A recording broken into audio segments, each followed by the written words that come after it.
In 1965, President Lyndon Johnson famously declared a war on poverty.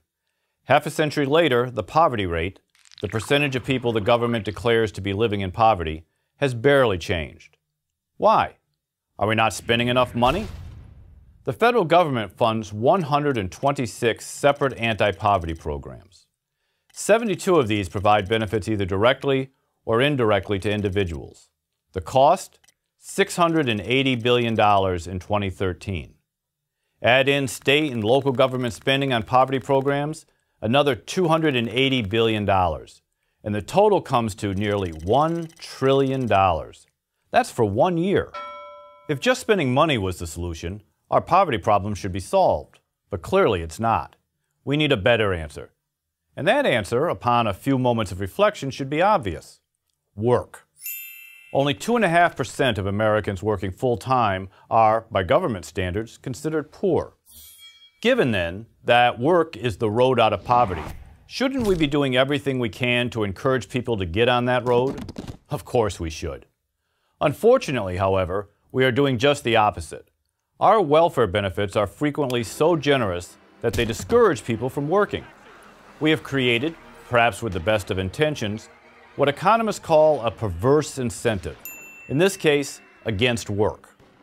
This is not to suggest that poor people are lazy. Most certainly aren't. But they also aren't stupid. In a recent study for the Cato Institute, we looked at what a typical family on welfare could receive in benefits and compared that to what that recipient would need to earn in wages to maintain the same income. Our study looked at a typical welfare family with 2 children under the age of 5. We assumed that this family receives benefits from the 7 most common welfare programs.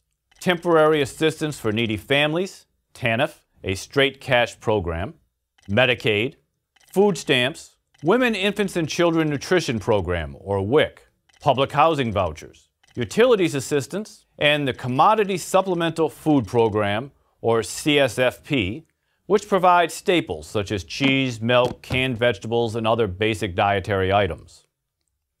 Of course, not every welfare recipient gets all these benefits, but some get benefits from even more programs. With 72 programs involved, there is a buffet of options. For example, if our hypothetical family had children older than 5, they wouldn't receive benefits from Women's, Infants, and Children's Program, WIC. Instead, they would get free school breakfasts and lunches. Our study found that the value of these benefits varied from a low of $16,984 in Mississippi to an astonishing high of $49,175 in Hawaii. And keep this in mind. Welfare benefits are not taxed while wages are. That means that in many states, welfare recipients would have to earn even more by working than they receive in benefits for not working in order to come out even. In fact, taking taxes into account, in 33 states, a welfare recipient would receive more income through benefits than a worker could from working full-time at a minimum wage job. In 13 states, a mother on welfare with 2 children would receive more in benefits than by earning $15 per hour at a job. And in the 8 most generous states, she could get more in benefits than by working at a $25 per hour job. And that's without having to get to a place of business at a specific time, having to work 8 hours, or deal with a boss and fellow employees. But don't people who receive many of these benefits have to be working in some capacity or at least actively searching for work? Not really. In 2009, work requirements, the centerpiece of the Republican Congress Clinton administration welfare reform bill of 1996, were severely eroded. Nationwide, fewer than 42% of recipients are participating in what are called work activities. In some states, such as Missouri and Massachusetts, fewer than 1 out of 5 welfare recipients are working. And that uses a very broad definition of work activity. Going to college can be considered work. Job training can be considered work. Even just looking for work can be considered work. Yet less than half of welfare recipients meet even these definitions. Many poor people are making what would seem to be a rational economic decision by not working. It's pretty simple. If welfare pays better than work, why choose to work?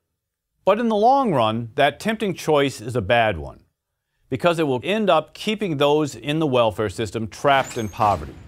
Only working for wages, even minimum wages, or marrying someone who works, puts you on a path out of poverty. If we are serious about reducing welfare dependency and helping Americans climb out of poverty, we need to establish a clear policy preference for work over welfare. But our current welfare benefits are so generous that not working too often seems like a better deal. It is no wonder, then, that even after 50 years of trying, we are still losing the war on poverty. I'm Michael Tanner of the Cato Institute for Prager University.